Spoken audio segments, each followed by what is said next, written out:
mwingine nilianga hapo Kitale na ndio akiwaje ebia nikuja. Na kufanya kila kitu hata mtoto apeleka ngashi ngambia hapana. Kampeleka mimi mwenyewe.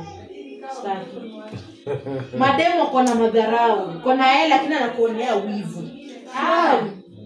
Kwa mjana mimi. Sasa wewe pia afadhali ukae peke yako kalikuwa juu uko peke yako. Hata Simba ameniambia wamekuzoea kaa peke yako. Wamekuzoea chali. Kuna huyu anaenda Mombasa nyumba. Anaitwa kwa Mombasa akutumia katati boba kwa nini kama ukule. Tunamwonanga kwa simu yako nikimshati. Anaitwa Calvin Buda Oino. Huu nilipia nyumba, that's my husband.